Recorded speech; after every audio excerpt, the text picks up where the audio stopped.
اعوذ باللہ من الشیطان الرجیم بسم اللہ الرحمن الرحیم رب اشرح لی صدری ویسر لی امری واحلل عقدۃ من لسانی یفقہوا قولی۔ اے نبی، جب تم لوگ عورتوں کو طلاق دو تو انہیں ان کی عدت کے لیے طلاق دیا کرو،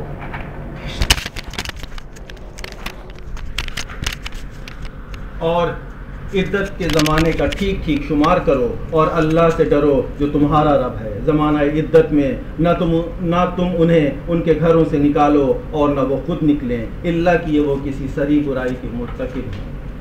یہ اللہ کے مقرر کردہ حدیں ہیں، اور جو کوئی اللہ کی حدوں سے تجاوز کرے گا وہ اپنے اوپر خود ظلم کرے گا۔ تم نہیں جانتے، شاید اس کے بعد اللہ موافقت کی کوئی صورت پیدا کر دے، پھر جب وہ اپنی عدت کی مدت کے خاتمے پر پہنچیں تو یا انہیں بھلے طریقے سے ان کے نکاح میں روک رکھو یا بھلے طریقے سے ان سے جدا ہو جاؤ، اور دو ایسے آدمیوں کو گواہ بنا لو جو تم میں سے صاحب عدل ہوں، اور اے گواہ بننے والوں، گواہی ٹھیک ٹھیک اللہ کے لیے ادا کرو۔ یہ باتیں ہیں جن کی تم لوگوں کو نصیحت کی جاتی ہے، یہ ہر اس شخص کو جو اللہ اور آخرت کے دن پر ایمان رکھتا ہو۔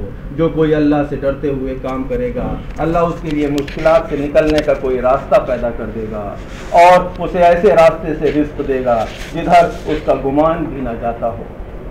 جو اللہ پر بھروسہ کرے اس کے لیے وہ کافی ہے، اللہ اپنا کام پورا کر کے رہتا ہے۔ اللہ نے ہر چیز کے لیے ایک تقدیر مقرر کر رکھی ہے، اور تمہاری عورتوں میں سے جو حیض میں مایوس ہو چکی ہوں ان کے معاملے میں اگر تم لوگوں کو کوئی شک لاحق ہو تو تمہیں معلوم ہو کہ ان کی عدت 3 مہینے ہے، اور یہی حکم ان کا ہے جنہیں ابھی حیض نہ آیا ہو۔ اور حاملہ عورتوں کی عدت کا ہدیہ یہ ہے کہ ان کا وضع حمل ہو جائے۔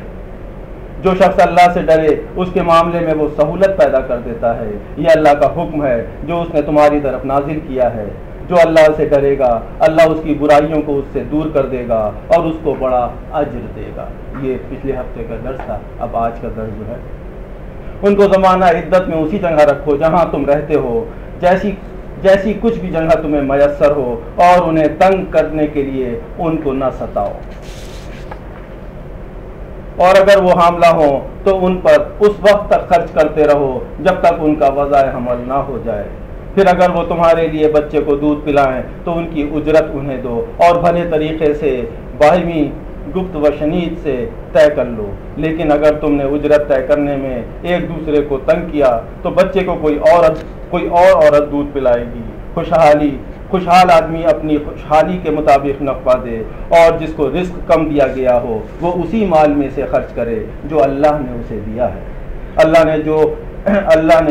اللہ نے جس کو جتنا کچھ دیا ہے اس سے زیادہ کا وہ اسے مکلف نہیں کرتا۔ بعید نہیں کہ اللہ تنگ دستی کے بعد فراخ دستی بھی عطا فرما دے۔ کتنی ہی بستیاں ہیں جنہوں نے اپنے رب اور اس کے رسول کے حکم سے سرتابی کی تو ہم نے ان سے سخت محاسبہ کیا اور ان کو بری طرح سزا دی۔ انہوں نے اپنے کیے کا مزہ چکھ لیا اور ان کا انجام کار گھاٹا ہی گھاٹا ہے۔ اللہ نے آخرت میں ان کے لیے سخت عذاب مہیا کر رکھا ہے۔ بس اللہ سے ڈرو اے صاحب عقل لوگوں جو ایمان لائے ہو۔ اللہ نے تمہاری طرف ایک نصیحت نازل کر دی ہے، ایک ایسا رسول جو تم کو اللہ کی صاف صاف ہدایات دینے والی آیات سناتا ہے تاکہ ایمان لانے والوں اور نیک عمل کرنے والوں کو تاریکیوں سے نکال کر روشنی میں لے آئے۔ جو کوئی اللہ پر ایمان لائے اور نیک عمل کرے اللہ اسے ایسی جنتوں میں داخل کرے گا جن کے نیچے نہریں بہتی ہوں گی، یہ لوگ ان میں ہمیشہ رہیں گے۔ اللہ نے ایسے شخص کے لیے بہترین رزق رکھا ہے۔ اللہ وہ ہے جس نے 7 آسمان بنائے اور زمین کی قسم سے بھی انہی کے مانے، ان کے درمیان حکم نازل ہوتا رہتا ہے۔ یہ بات تمہیں اس لیے بتائی جا رہی ہے تاکہ تم جان لو کہ اللہ ہر چیز پر قدرت رکھتا ہے، اور یہ کہ اللہ کا علم ہر چیز پر محیط ہے، حاوی ہے۔ تو یہ تھی سورہ طلاق کی پورے معنی۔ اب کیونکہ یہ سورہ طلاق جو ہے جیسے سورہ کا نام ہے سورہ طلاق، اس کا عنوان بھی ہے اور اس کا موضوع بھی طلاق، پوری سورہ کا موضوع بھی ہے طلاق، یا طلاق کے ارد گرد جو ہے پوری سورہ جو ہے وہ طلاق کے بارے میں نازل ہوئی۔ اور حضرت عبداللہ بن مسعود کہتے ہیں کہ اس سورہ کو چھوٹی سورہ النساء کہا گیا ہے، یعنی کہ جس میں عورتوں کے حقوق ہیں، تو یہاں پہ بھی عورتوں کی بات ہو رہی ہے۔ اب اس کا جو موضوع ہے، اس سورہ میں جو موضوع بیان ہوا ہے وہ اس سے پہلے سورہ بقرہ آیت 272 سے 232 پھر 234 اس میں یہ سورہ اس کا موضوع بیان ہو چکا ہے، اور کیونکہ سورہ طلاق سورہ بقرہ کے بعد نازل ہوئی ہے تو اس میں دو باتیں ایڈیشنل بتائی گئی ہیں جو سورہ بقرہ کے جو سورہ بقرہ میں نہیں تھی، بلکہ اس سورہ میں دو چیزوں کو الگ سے بیان کیا گیا۔ اب سورہ بقرہ میں جو چیز بیان کی گئی ہے اور ایک سورہ الاحزاب آیت 49 میں بھی اس کو ایک بیان کیا گیا ہے، اس کو کمپائل کر کے 5 پوائنٹ جو ہیں وہ مولانا مودودی صاحب نے یہاں پر بیان کی ہیں۔ ایک، مرد زیادہ سے زیادہ اپنی بیوی کو 3 طلاق دے سکتا ہے۔ دوسرا، 1 یا 2 طلاق دینے کی صورت میں عدت کے اندر شوہر کو رجوع کا حق رہتا ہے، اور عدت گزر جانے کے بعد وہی مرد و عورت پھر نکاح کرنا چاہیں تو کر سکتے ہیں، اس کے لیے تحلیل کی کوئی شرط نہیں ہے۔ لیکن اگر مرد 3 طلاق دے دے تو عدت کے اندر رجوع کا حق ساخت ہو جاتا ہے، اور دوبارہ نکاح بھی اس وقت تک نہیں ہو سکتا جب تک عورت کا نکاح کسی اور مرد سے نہ ہو جائے اور وہ کبھی اپنی مرضی سے اس کو طلاق نہ دے دے۔ ابھی اس کو ہم پورا ایک بار بیان کریں گے، پھر اس کے بعد اس کی تفصیل میں جائیں گے۔ تیسرا، مطلوبہ عورت جس کو حیض آتا ہو اس کی عدت یہ ہے کہ اسے طلاق کے بعد 3 مرتبہ حیض آ جائے۔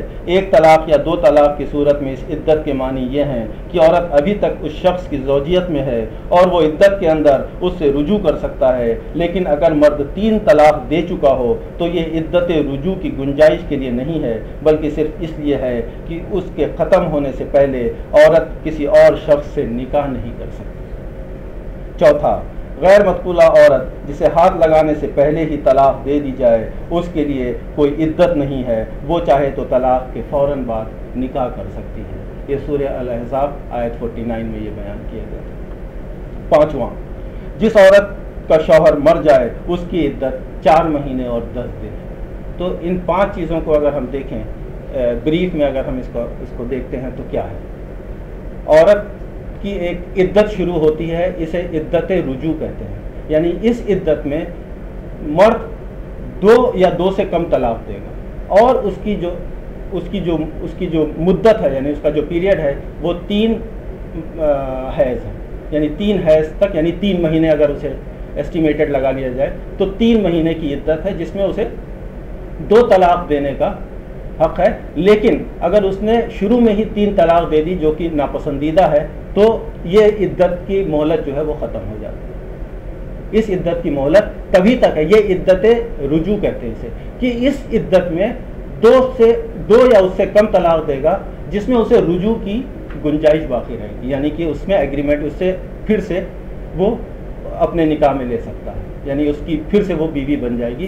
لیکن اگر اس نے 2 طلاق دے دیا اور عدت نکل گئی اور تیسرا طلاق نہیں دیا تو وہ اس کی زوجیت میں تب آئے گی جب اس سے دوبارہ نکاح کرے، یعنی کہ اسے 3 طلاق دینے ہیں۔ اس کا جو مسنون طریقہ ہے وہ یہ ہے کہ پہلے 1 طلاق دی جائے، اور وہ طلاق جب دی جائے تو 2 کنڈیشن ہیں۔ پہلی کنڈیشن یہ ہے کہ وہ عورت پیریڈس میں نہ ہو، یعنی کہ صاف ہو، طہر کی حالت میں ہو، یعنی کہ پہلی کنڈیشن جو ہے کہ پہلا طلاق جب دیا جائے تو پاکی کی حالت میں دیا جائے۔ اگر پاکی کی حالت میں نہیں دیا جاتا ہے تو یہ مدت 3 کے بجائے 4 حیض ہو جائے گی، جو کہ غلط ہے۔ پہلی بات یہ ہے کہ اس کو جب پہلا طلاق دیا جائے تو وہ پاکی کی حالت میں دیا جائے، اور دوسری کنڈیشن یہ ہے کہ پاکی کی حالت میں بھی اگر اس نے صحبت نہ کی ہو تو طلاق، کیونکہ اس کا وضع حمل پتہ نہیں ہوتا ہے کہ اس نے کیا ہے تو یہ 2 کنڈیشن ہیں طلاق کے لیے۔ اب طلاق کی عدت کہاں سے شروع ہوتی ہے؟ طلاق کی عدت شروع ہوتی ہے پہلے طلاق سے، جو کہ ان 2 کنڈیشن پہ ہوگی، یا تو عورت پاک ہوگی، طہر کی حالت میں ہوگی، یا اس سے مباشرت نہ کی گئی۔ یہاں سے پہلے طلاق شروع ہوا۔ اب اس کے بعد 3 ماہواری جو ہیں، ان کے 3 جو ہیں وہ پیریڈ وہ کاؤنٹ ہونے ہیں۔ اس بیچ میں 1 دے دیا، پھر دوسرا دے دیا، اس کے بعد 3 مہینے نکل گئے، تیسرا نہیں دیا، اس سے پہلے رجوع کر سکتا ہے۔ اس کے لیے نہ اسے نکاح کرنا ہے اور نہ اسے کوئی کنڈیشن فالو کرنا ہے۔ لیکن اگر اس نے 2 طلاق دی اور یہ 3 پیریڈ کی مدت نکل گئی، کیونکہ اس نے تیسرا طلاق تو دیا نہیں تو طلاق واضح نہیں ہوا، لیکن اس کو دوبارہ اپنی زوجیت میں لانے کے لیے نکاح کرنا پڑے گا۔ اگر 3 طلاق کسی بھی کنڈیشن میں دے دیے تو یہ عدت رجوع ختم ہو جاتی ہے، عدت رجوع ختم ہو جاتی ہے اور طلاق صادر ہو جاتا ہے. اور اس طلاق کے لیے وہی کنڈیشن یا کنڈیشن 3 میں بتایا ہے کہ اس کو کسی اور مرد سے نکاح کرنا ہوگا، اور جب وہ اپنی مرضی سے اس کو طلاق دے تو اس آدمی کے نکاح میں دوبارہ آ سکتی ہے. یہ ایک دم کلیئر کنڈیشنز ہیں. اب اس سورہ کو اب ہم اگر دیکھیں گے، اور اس میں سورہ میں جو 2 باتیں جو ایڈیشنل بیان کی گئی ہیں وہ یہ بیان کی گئی ہیں. پہلی بات جو بیان کی گئی ہے کہ حتی الامکان کوشش کرو رجوع کرنے کی، اسی لیے یہ رجوع کرنے کا ایک پیریڈ دیا گیا جسے عدت کہتے ہیں، عدت رجوع. یعنی کہ ہر امکان ایک مومن کو کوشش کرنی چاہیے کہ وہ رجوع کرنے کی کوشش کرے. اور اگر بہت ہی ایسی کنڈیشن ہے جس کے لیے ناپسندیدہ طلاق رکھا گیا ہے، اللہ نے اس کو حلال کیا ہے، اگر بہت ہی ضرورت ہو تو اس کو یوز کریں. دوسری چیز جو بیان کی گئی ہے، جو سورہ بقرہ میں بیان نہیں کی گئی تھی، سورہ الاحزاب میں بیان نہیں کی گئی تھی، وہ یہاں پہ یہ بیان کی گئی ہے کہ اگر عورت جو ہے اس کے جو ماہواری ہے، جو پیریڈس ہیں وہ بند ہو گئے ہوں یا ابھی آنا نہیں شروع ہوئے ہوں، اس کے لیے کیا کرنا.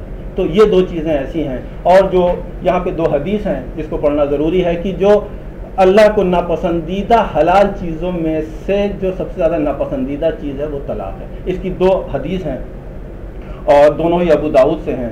اللہ نے کسی ایسی چیز کو حلال نہیں کیا ہے جو طلاق سے بڑھ کر اسے ناپسندیدہ ہو. اور دوسری حدیث جو ہے وہ یہ ہے کہ تمام حلال چیزوں میں اللہ کو سب سے زیادہ ناپسندیدہ طلاق ہے. یہ 2 چیزیں جو ہیں اس کو اگر آدمی ذہن میں رکھ کے ان 2 چیزوں کو یہاں پہ بیان کیا یا اس سورے میں اس کو بیان کیا گیا ہے کہ اس کو اگر ذہن میں رکھیں اور رجوع کرنے کی کوشش کریں. اور سب میں ہوتا ہے، مطلب ایسا نہیں ہے کہ تکرار نہیں ہوتی اور بحث نہیں ہوتی اور غلطی نہیں ہوتی اور نہیں ہوتا.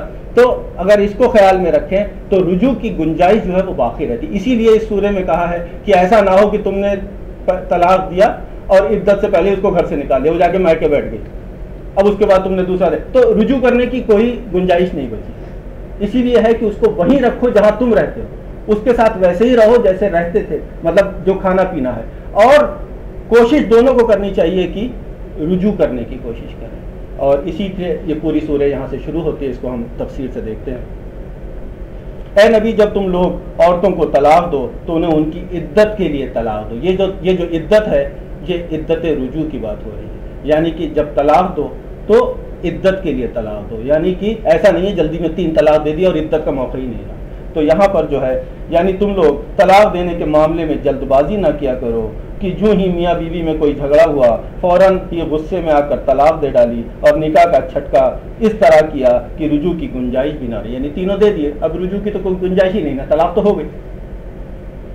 بلکہ جب تمہیں میاں بیوی کو طلاق دینا ہو تو ان کی عدت کے لیے دیا کرو. عدت کے لیے طلاق دینے کے 2 مطلب ہیں اور دونوں ہی یہاں مراد ہیں. یعنی عدت کے لیے طلاق کس کو کہتے ہیں؟ ایک مطلب اس کا یہ ہے کہ عدت کا آغاز کرنے کے لیے طلاق دو، یا بالفاظ دیگر اس وقت طلاق دو جس سے اس کی عدت شروع ہوتی ہے.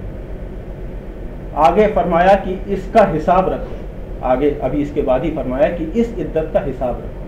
یعنی کہ کب شروع ہو رہی ہے، کس دن شروع ہو رہی ہے، اس کی کیا کنڈیشن ہے، وہ پاکی کی حالت میں ہے، اس کا کون سا دن ہے، مطلب ہر چیز کا حساب رکھو. تو یہاں پر فرمایا 2 چیزیں فرمائی. ایک یہ کہ عدت کا آغاز کرنے کے لیے طلاق دو، یا بالفاظ دیگر اس وقت طلاق دو جس میں اس کی عدت شروع ہوتی ہے. یہاں پہ وہی 2 کنڈیشن ہیں جو ہم نے ابھی بیان کی تھی کہ پہلی کنڈیشن یہ ہے کہ وہ حیض میں نہ ہو، دوسری کنڈیشن یہ ہے کہ پاکی کی حالت میں ہو لیکن مباشرت نہ کی ہو. یہاں پہ یہ دونوں کنڈیشن لاگو ہوتی ہیں. بس یہ حکم بائک بات 2 باتوں کا ہے. ایک یہ کہ حیض کی حالت میں طلاق نہ دی جائے، دوسرے یہ کہ طلاق یا تو اس پاکی میں دی جائے جس میں مباشرت نہ کی گئی ہو، یا پھر اس حالت میں دی جائے جبکہ عورت کا حاملہ ہونا معلوم نہ ہو. یعنی کہ ظاہر سی بات ہے ان دونوں کنڈیشن میں اس کا حاملہ ہونا معلوم نہیں ہے. یہ تو ہے عدت کے لیے طلاق دینے کا پہلا مطلب، جس کا طلاق صرف ان مذکورہ عورتوں پر ہوتا ہے جن کو حیض آتا ہو یا جن کے معاملے میں حاملہ ہونے کا امکان ہو. اب رہا اس کا دوسرا مطلب تو وہ یہ ہے کہ طلاق دینا ہو تو عدت تک کے لیے طلاق دو. یعنی بیک وقت 3 طلاق دے کر ہمیشہ کی علیحدگی کے لیے طلاق نہ دیا کرو، بلکہ 1 یا حد سے حد 2 طلاقیں دے کر عدت تک انتظار کرو تاکہ اس مدت میں ہر وقت تمہارے لیے رجوع کی گنجائش باقی رہے۔ اس مطلب کے لحاظ سے یہ حکم ان مذکورہ عورتوں کے معاملے میں بھی مفید ہے جن کو حیض آتا ہو، یا ان کے معاملے میں بھی مفید ہے جن کو حیض آنا بند ہو گیا